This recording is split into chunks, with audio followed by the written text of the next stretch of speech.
Olá, pessoal, tudo bem? Hoje a gente está aqui com uma pessoa muito especial, um mestre pela Universidade Federal de Minas Gerais em STEM, e ele tem muita coisa para poder contar para a gente sobre esse tema que é tão transformador nos dias de hoje. Então, vou chamar para participar com a gente Fábio Fialho. Fábio, bem-vindo. Muito obrigado, Kênia. É uma alegria estar aqui falando um pouco, né, desse, dessa abordagem que tanto nos faz pensar em educação. Eu agradeço bastante essa oportunidade. Legal, Fábio, mas antes da gente falar em STEM, e a gente vai falar bastante, quem que é você dentro desse universo da educação e da ciência?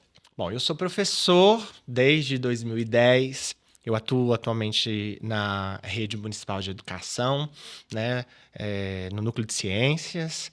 Eu, e desde sempre eu trabalhei com ciência e tecnologia com as minhas aulas, né? Eu já fazia STEM sem mesmo saber que isso era STEM, né?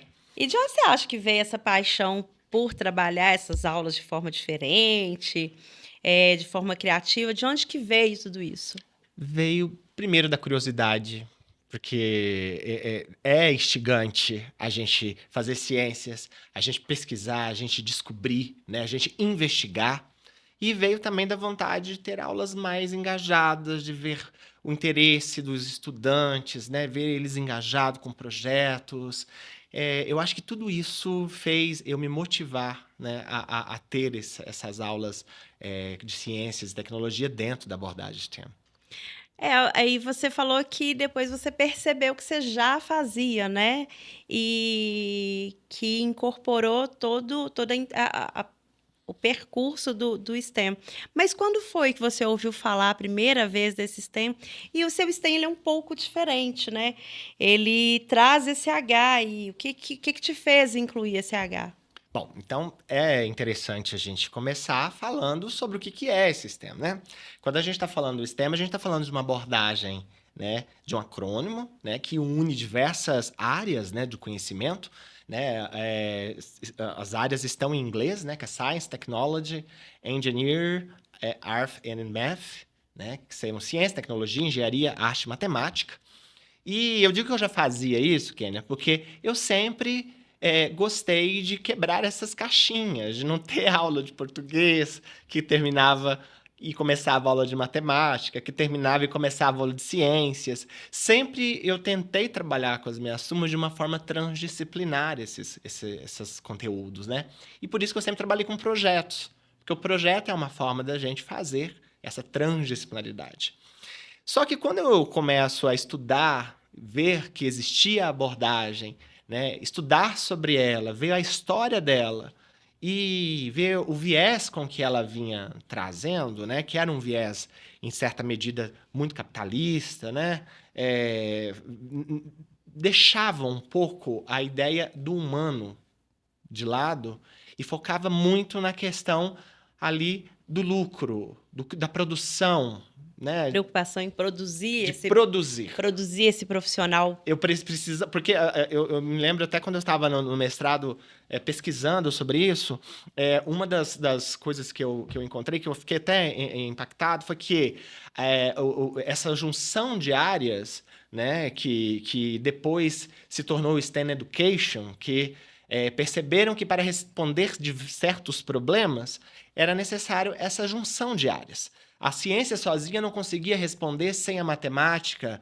que precisava das duas para ter uma tecnologia, e para essa tecnologia funcionar tinha que ter engenharia também, tinha que ter ali a criatividade, né, que a arte trazia, né, também dentro disso. Mas quando eu comecei a perceber que isso só veio à tona para entrar na educação, quando na década de 90 perceberam que não teriam mais profissionais desta área, visto que era uma área de ciências muito duras, muito pesadas, né? E que o incentivo à educação foi meramente para se ter profissionais para alimentar essa máquina, eu falei, não, tá faltando alguma coisa aí, né? E eu já conheci outros educadores também que falavam, né, dessa necessidade das humanidades, né? Não foi um termo meu, né? Hum. Em 2014, por exemplo, já teve artigos falando disso, que a tecnologia, sem ser pensado num viés das humanidades, era um grande... Poderia se tornar um grande problema, né? Então, esse H, ele traz essas humanidades, né? Ele vem trazendo essa questão de trazer esse STEM que faça sentido para nós, para os nossos estudantes, né? E não somente atendendo a um viés de mercado, um viés de produção. A educação na veia, né? Lidar com Exatamente, pessoas. exatamente, lidar com pessoas. E você vê, assim, a gente tem hoje muitas metodologias, né? Perdão. Deixa eu até desligar isso aqui.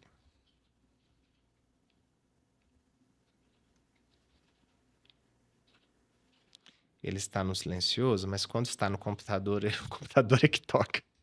Desculpa, pode continuar daqui. Deixa eu retomar. Tá. E aí você fala essa questão do H, né? No STEM. E é uma metodologia também que se baseia muito na questão das metodologias ativas. E em que ele vai se diferenciar dessas outras metodologias ativas que já estão por aí? Bom, no caso, o STEM ele pode ser encarado como uma metodologia ou também como uma abordagem, né? Quando eu procuro, assim, dentro das minhas aulas, encará-lo como uma abordagem, que é onde é uma abordagem que une essas diferentes áreas de conhecimento. E a metodologia que eu utilizo para desenvolver a abordagem STEM é o PBL, né? Tem um projeto, tem uma questão problematizadora, né? É um problema que geralmente está ali no cotidiano desse estudante, ele está dentro ali do que esse estudante vê enquanto realidade, que ele entende enquanto realidade. Então, ele se diferencia justamente por esse protagonismo de forma mais, vamos dizer assim, mais organizada, né? Não que eu esteja dizendo que as outras metodologias não são organizadas, mas nós estamos num ponto de educação que a gente precisa pensar tecnologia dentro do contexto atual. E eu vejo na PBL uma metodologia muito assertiva para que a gente desenvolva esse STEM, né? Essa abordagem. Mas com essa questão de ter essa intencionalidade, essa colocação que você fala metodológica, a gente tem realidades muito diversas das escolas, né? Você acha que é possível aplicar o STEM mesmo numa escola que não tem laboratório, que não tem equipamento sofisticado? Com certeza. E aí entra o nosso H, né?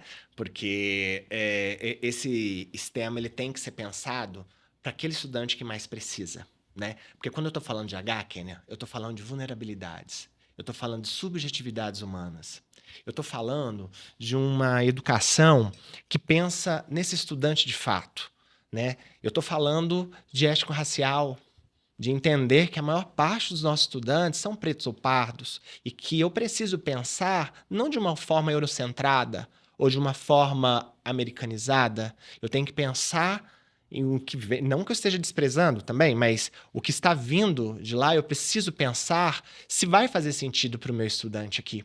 Então, eu também tenho que pensar nesses recursos que estão disponíveis para eles, né? E quando eu estou dizendo, não só dos estudantes, os professores, né? As escolas de modo geral, né? E não só isso, como utilizar esse recurso? Qual que é a intencionalidade pedagógica que eu posso colocar, né? Mediante ao recurso que eu tenho? Então, assim, quando a gente fala do STEM com H, a gente está falando justamente isso, que esse STEM ele é pensado para esse estudante, para essa estudante, né, dentro da nossa realidade aqui, e que sim, é possível fazer mesmo que eu não tenha recursos, né, high-tech, né, que são os recursos de alto custo. Com recursos low-tech, né, que são os de baixo custo, como recicláveis, né, alguns sensores mais baratos, né? É possível, sim, fazer projetos com engenharia, com tecnologia, né? Obviamente que se eu tiver recursos, eu vou ter um leque de possibilidades muito maior. Isso é inegável, não estou dizendo que não. Mas se eu não tenho, isso não pode servir como Limitador, né? um limitador, como nossa, como eu não tenho recurso, não vou fazer. Não, não é por aí. O STEM com H é possível, sim, fazer, né? Tanto sem recursos quanto com recursos. Legal, Fábio. E aí, falando em fazer, eu vi que você faz muita coisa na rede municipal de Belo Horizonte, né? Promovendo o STEM nas escolas e conseguindo, de fato, transformar, né, essa visão, tanto que o estudante tem como com o educador, né? Muitas vezes não resolve ter um laboratório lindo e parado. E aí eu queria saber se você tem alguma história que seja marcante nessa sua trajetória na prefeitura de BH, que você possa contar, que tenha te emocionado e que te mantenha com essa chama viva de transformação relacionada à ciência. Muitas. Né? Esse que é o legal. Aqui não é uma história só, são várias. Bom, primeiro eu preciso dizer que quando eu ouvia dizer de STEM com H, eu pensava, tá, todo mundo está dizendo que precisa ter humanidades. Todo mundo está dizendo que a gente precisa pensar, né, nas minorias, né? Pensar na questão do gênero, pensar na questão étnico-racial. Então, a gente tem que pensar, né, nas pessoas com deficiência, né, nos PCDs. E aí eu falei, tá, todo mundo está dizendo que precisa ter. Mas como? De que forma? E foi por isso que eu resolvi ir para o mestrado e pesquisar isso, né? E foi muito complicado, tá, Kenny? Eu tô lembrando da história, só tô fazendo um contexto para você ver como que chegou essas histórias, né? Então, quando eu estava ali na pesquisa, eu me deparei com uma questão muito complicada que eu não tinha referências. Eu não tinha autores que falavam como fazer. Eu só tinha autores, poucos, que diziam precisa se fazer. Para esse público mais inclusivo. Exato. E no Brasil, a gente tem poucas produções de STEM em relação a pesquisas de mestrado e doutorado comparada a outros países, né? Isso, inclusive, rendeu um artigo durante minha pesquisa junto com a minha orientadora, que a gente fez um levantamento, né, das teses e dissertações e que falavam de STEM. E, para nossa surpresa, a gente não achou nem 50, né? De doutorado, tinha três teses falando sobre isso. E de mestrado tinha um pouco mais, mas pouco se falava para a educação dos anos iniciais, anos finais. Está muito relacionado ao ensino médio e estava muito relacionado também a laboratórios de física. E isso uma pesquisa do STEM, mesmo sem o H. Sem mesmo, sem o H. Então, assim, isso foi uma questão que me chocou bastante, porque não tinha-se em quem se basear. Então eu comecei a buscar, inclusive lá na universidade, com o pessoal das humanidades. Eu busquei as humanidades, eu fiz muitas disciplinas, né, da área de humanidades, como, por exemplo, de ético-racial, eu fiz disciplina, enfim, de gênero, sexualidade, de ver quais que as implicações, né, dessas minorias, a questão da mulher, a questão... Enfim, todas essas questões que falam de minorias, eu procurei começar a pesquisar para ver como que eu ia fazer essa conexão.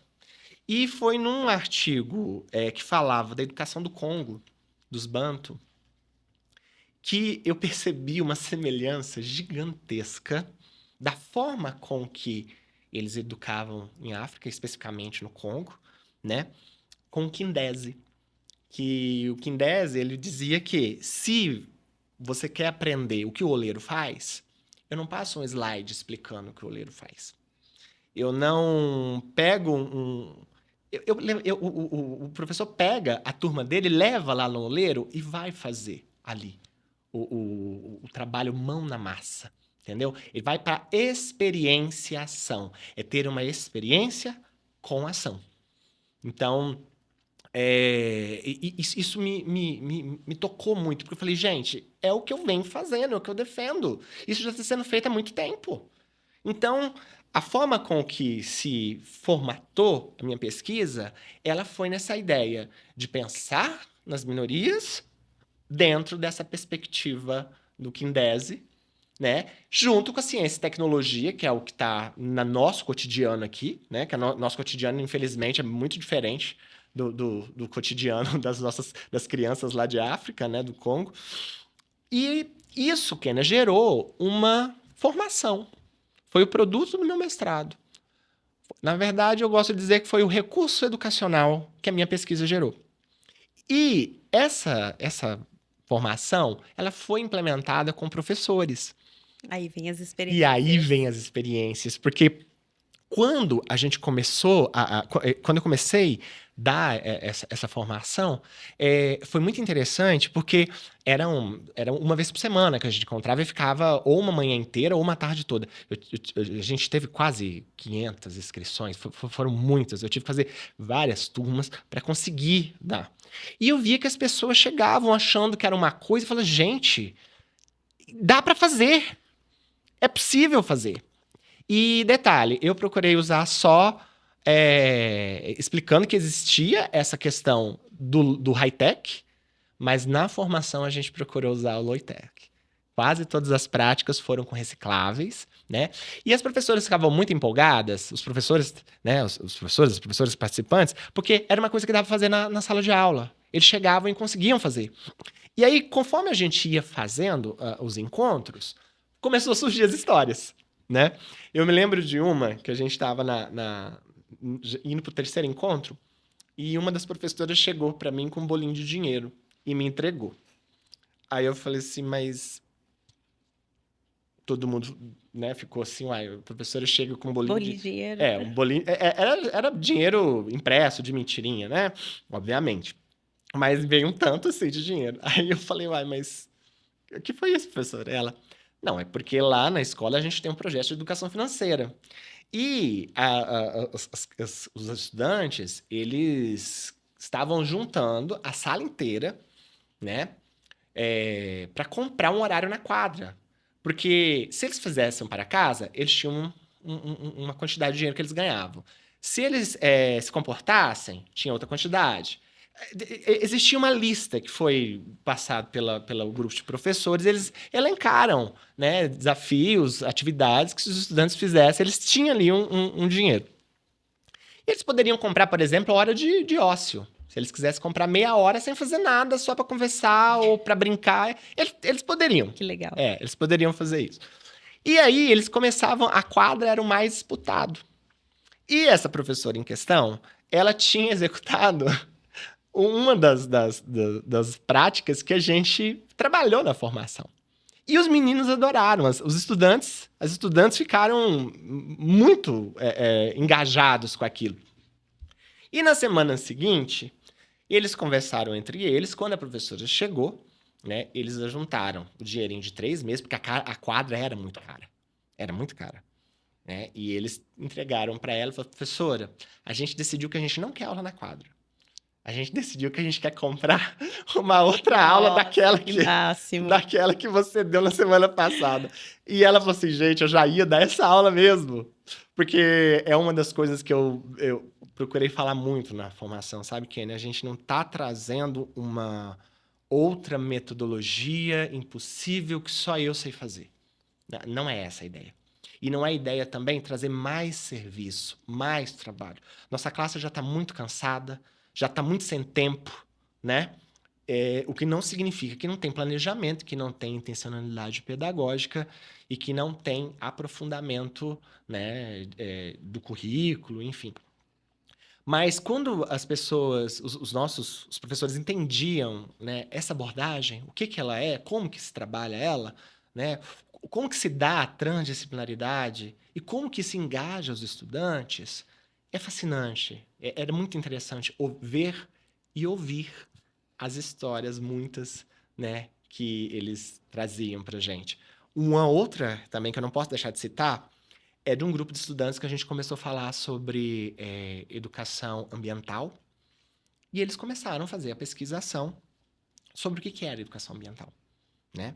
E eu já tinha ali as habilidades, né, de ciências que eu queria trabalhar. Então, hora ou outra, se eles não... A gente dá aquele direcionamento, né?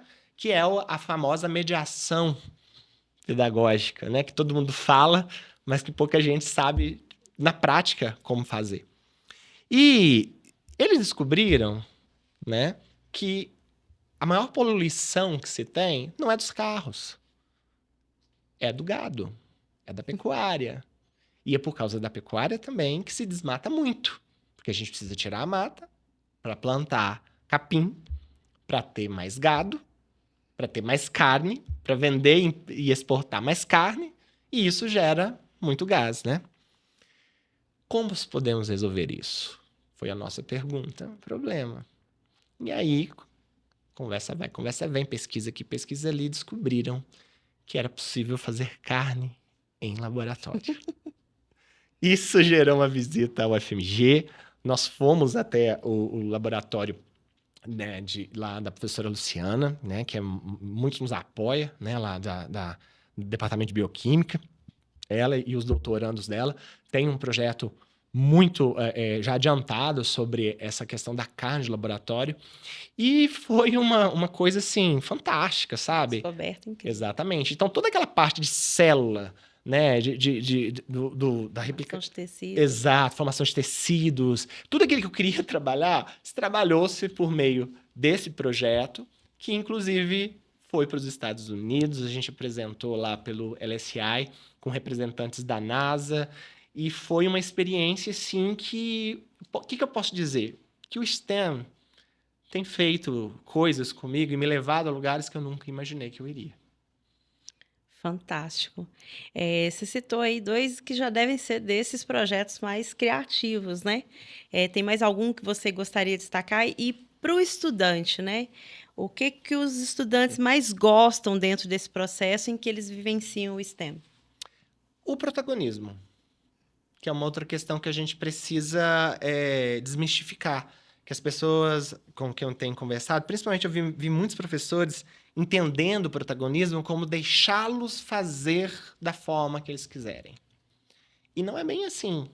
O protagonismo, ele é direcionado, ele é dentro de uma intencionalidade pedagógica. Eu tenho um problema que os estudantes vão se debruçar em cima deles. E por isso que esse problema ele precisa ser instigante. Eles precisam querer, né, resolvê-lo. Né? Então, eu entendo que é muito importante ver esse engajamento nos estudantes por meio desse protagonismo. Então acaba que essa parte é o que eles mais gostam por esse empoderamento, né, dele dar a solução, É porque dele dá, se envolver. exatamente, porque dá não é bem uma ideia, dá de fato o pertencimento. Isso é meu, eu estou fazendo. É uma identidade, né, que eles vão criando, né, de pertencimento, que eu acho que é o que falta. Né? A gente percebe que os nossos estudantes eles não se sentem pertencentes à sala de aula, à escola, né? Que aquilo ali é de fato deles. E quando eles produzem, eles mostram, isso traz esse pertencimento. Legal. Você citou que essas experiências te levaram muito além do que você imaginava, né? Como você teve nos Estados Unidos, algumas vezes através dessa trajetória. E então você acaba tendo essa conexão muito forte com essas iniciativas internacionais, como a Space Foundation, o Limit Space Instituto. E como que você acha que essas experiências se conectam com o STEM e com a transformação que esse STEM pode proporcionar para os nossos estudantes brasileiros? Com as ideias que eles nos trazem lá. Porque lá nesses projetos, tanto do Limitless Space Institute quanto da Space Foundation, reúne educadores do mundo todo. Né? Por exemplo, na experiência que eu tive com o Limitless, eles fizeram uma pesquisa e elencaram os 10 educadores do Brasil STEM. Né? Eu fui um dos 10 à época, mas eles também fizeram isso na Nigéria. Então, quando eu estive lá, quando a gente tinha as reuniões, tinham 10 professores de África juntos. Né? E trazer essa visão, né, de como que é aplicar implementar uma tecnologia, né, em África, e é muito Diversidade, enriquecedor. né? É muito enriquecedor. E não só isso, né? Por exemplo, lá da Space Foundation, eu vi professores que vieram da Turquia, que vieram ali daquela região de conflitos, né? Como que essa educação se dá lá? A gente percebe uma educação que, ao mesmo passo que é diferente da nossa, porque não é daqui, mas se conecta muito na questão do estudante, dessa magia de levar esse aprendizado, né? De levar o conhecimento. Então, essas experiências que eu tive no exterior me trouxeram muito isso, sabe? Essa magia de como que as diversas formas que são possíveis de implementar ciência e tecnologia em uma sala de aula à luz das humanidades. E aí, isso faz com que esse STEM também tenha um papel social inclusivo, não é isso? Exatamente, porque, por exemplo, como na PBL, por exemplo, que é a metodologia que geralmente eu utilizo, é, fala-se muito do trabalho em grupo. Não é um trabalho individual, é um trabalho em equipe. E no trabalho em equipe, Kênia, cada um contribui com aquilo que tem mais habilidade. E ao mesmo tempo que aprende com a habilidade do colega, né? Então, isso é uma oportunidade grande, por exemplo, para os nossos estudantes que são PCDs também contribuírem com as habilidades que eles têm. Porque tem. Todos eles têm alguma habilidade que muitas vezes naquele ensino tradicional fica escondido, fica apagado. E o STEM põe isso à luz, né? Põe isso à mostra. E isso é muito, muito importante. Então, você acredita que o STEM, ele, por todas esse contexto amplo que ele abraça, a gente pode transformar a forma como o Brasil ensina ciência e tecnologia. Exatamente, porque isso é algo que me toca muito. Eu me lembro que há alguns anos atrás eu apresentei um projeto que à época eu não sabia que era STEM. Hoje eu sei que era um projeto STEM. E ele não foi implementado num laboratório, que a escola tinha laboratório de ciências. Mas não foi implementado no laboratório porque o laboratório ele era usado como almoxarifado. Isso me tocou muito, sabe? De saber que as aulas de ciências eram feitas prioritariamente copiando do quadro, né? Lendo o texto da página 46 e respondendo o questionário. Sabe? Eu nunca concordei com essa questão. Né? Para mim mesmo, enquanto professor, eu não gostava de ensinar isso. Então, mesmo dentro da sala de aula, nos espaços da escola, né? Eu já trabalhei em escola também que não tinha laboratório, mas a gente fazia aquele espaço produzir ciência. A gente fazia investigações. Então, é necessário essa mudança, sabe, Kênia? De mentalidade mesmo de nós educadores, de entender que isso não é trazer mais serviço, muito pelo contrário. Isso é ter uma inovação na forma de se ensinar, de ganhar aprendizagem. E mais, atualmente a gente ainda tem a questão da BNCC da computação, que ela precisa ser implementada. Né? E um dos focos dessa pesquisa de mestrado que eu tive foi como que usar esse laboratório de ciências também com tecnologia. Né? Também dentro, ali, atendendo essa nova BNCC.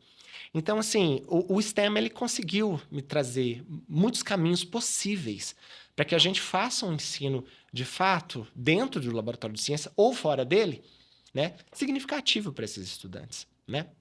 E aí, pegando um gancho nisso que você falou, né, de usar a BNCC e de usar a tecnologia no laboratório de ciências. A gente ainda tem muito professor que acha que, por ele não ser da área de exatas ou da área de ciência, ele não consegue trabalhar a tecnologia. O que você diria para esses professores? Eu diria para esses professores tentarem procurar entender o que seria a transversalidade, tá? Porque na escola existem diversos profissionais. O sistema ele começa justamente nessa ideia de pegar profissionais de várias áreas para que cada um contribuísse com aquele conhecimento que ele tem, né? Assim como nas escolas, nós temos profissionais de várias áreas lá dentro. Então, ainda que eu sou professor de ciências, é possível sim eu planejar um projeto, né? com outras áreas de conhecimento também, né? E naquilo que às vezes me falta, eu tenho os meus colegas que podem me ajudar. Ah, Fábio, mas muitas vezes os meus colegas, a gente não sinto assim aquele engajamento dentro da escola. Kênia, hoje, informação, quando você pega as inteligências artificiais, quando você pega os sites de apoio, né? É o que eu tenho trabalhado, inclusive, nas formações que eu dei. Né? Recentemente eu dei formações de professores focado na recomposição de habilidades. Né? E quando você mostra que é possível se fazer isso, né? Você trabalhar essa ciência com tecnologia, e que os estudantes ficam mais engajados e automaticamente você produz uma aprendizagem mais significativa, né? Isso mudou a mentalidade desses professores, que é possível. Então, eu diria para eles que é necessário se dar a chance, se dê a chance, né? Tente esse Para novo. serem agentes de mudança. Né? Exatamente. E quais são os maiores desafios para poder implementar o STEM hoje nas escolas públicas? Por onde você acha que elas devem começar? Olha, eu acho que o maior desafio é mudar a mentalidade. É o maior desafio. Porque eu tive. Nas histórias. Teve histórias boas, mas também teve histórias chocantes. Teve uma professora que estava dando aula, uma aula STEM também. E lembrando que eram de várias áreas, né? Não foi só professor de ciências. Teve muitos pedagogos que fizeram. Tinha professor de história, tinha professor de geografia Então, fazendo. qualquer um pode aprender, E- qualquer um pode aplicar. Exatamente. E aí o que acontece?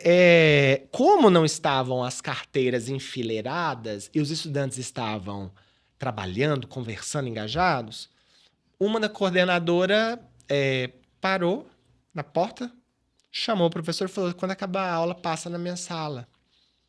E no final da aula, ele levou uma advertência, porque a sala dele estava bagunçada.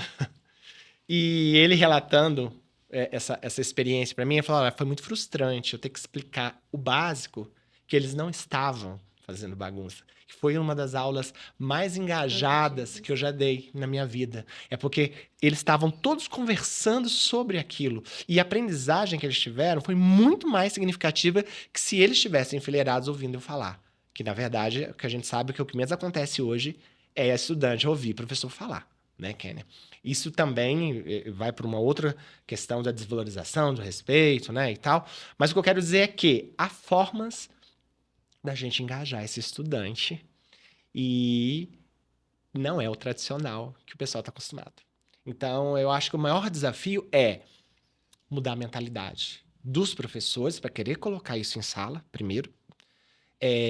Mudar a mentalidade de coordenações, gestões, para entender que esse modelo tradicional nem sempre é o que vai, de fato, trazer resultado. Porque, como a gente já falou anteriormente, não necessariamente eu vou precisar de recursos caros para fazer. Com recicláveis eu consigo. Mas se eu tenho um recurso, ainda que seja um recurso caro, e não tenho a mentalidade, né, da gestão, dos professores, da coordenação, de que precisa sim, para novos recursos, para as novas metodologias, né, novas mentalidades, novas percepções do que é ensinar, do que é uma aula, realmente a gente vai ter muita dificuldade. Então, eu acho que o principal obstáculo que a gente tem é a mentalidade dos nossos professores. E aí que entra a jornada STEAM, né? Que é essa ideia que eu venho trazendo de formação de professores, né? Para mostrar o que de fato é esse STEM, como que fazer, que é o como. A questão aqui é o como. É para além de sensibilizar, experimentar, né? Exatamente, porque que precisa ser feito algo diferente, que o tradicional não está dando certo, a gente já sabe. Isso é inegável. Se você conversar com qualquer colega nosso, ela vai dizer que não tá bom, que a sala de aula tá difícil, e tá mesmo, porque os estudantes vivem uma realidade social complicada, reproduzem isso dentro da sala de aula, né? Nós temos aí centenas de planilhas para fazer. É importante que se diga que eu não estou trazendo um mundo, né, utópico aqui. Né? Estou muito consciente das nossas dificuldades, do adoecimento que a gente vem trazendo, e é justamente por isso que é necessário mudar a mentalidade, porque se a gente continuar do jeito que a gente está, a gente vai ficar doente, e a gente não vai ver uma aprendizagem significativa. Então, quando eu trago a jornada STEAM, né, é justamente essa ideia, né, de entender o que o STEAM pode fazer por mim, o que o STEAM pode fazer para minha prática, o que o STEAM pode fazer para me ajudar nessa turbulência que eu estou aqui na escola.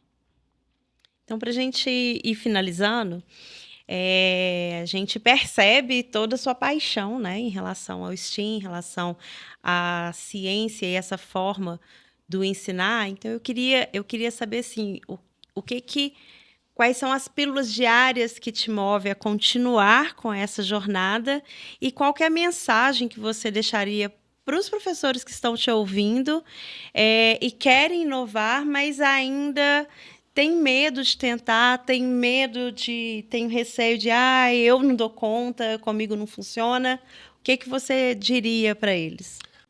Bom, as pílulas que me movem, primeiro quando eu entro para dar uma aula e eu vejo os estudantes engajados. Não tem coisa melhor, mais gratificante do que ver isso. E quando eu vou dar uma formação e vejo um professor que está desanimado, que está combatido, que está ali adoecido, até psicologicamente falando, com a profissão, né, com a maneira que está a escola. E eu já ouvi várias vezes, nossa, você me deu um novo caminho, uma nova direção aqui. Eu vou tentar e ver que isso dá certo lá na ponta. Isso é muito importante. Isso é o que me move, né? Essa pílula aí de alegria, né? E em relação ao que eu diria para professores que querem inovar, que querem trazer essa nova perspectiva, é que não desanimem, que abram as suas cabeças para algo novo, porque se isso que está sendo feito não está dando certo, é necessário fazer algo diferente, né? E o STEAM pode ser, sim, esse diferente que você está procurando, né? Que você está precisando. Então, eu diria isso para eles. Para fechar, STEAM em uma palavra, uma frase. Equidade. Lindo, Fábio. STEAM é equidade. Lindo, lindo. Parabéns. Obrigada. Eu que Espero que vocês agradeço. aproveitem muito. Foram várias dicas aqui, foram várias provocações. E quem quiser, continua acompanhando, que ainda vem muito mais Siga a gente nas redes. pílulas de transformação a partir dessa vivência do Fábio para vocês. Muito Parabéns. obrigado, Kenny. Eu que agradeço, né? Falo aqui, terminando, para seguir a gente nas redes, que a gente sempre coloca, né, alguma história, alguma dica, algum projeto, né? E eu agradeço por essa oportunidade. Valeu.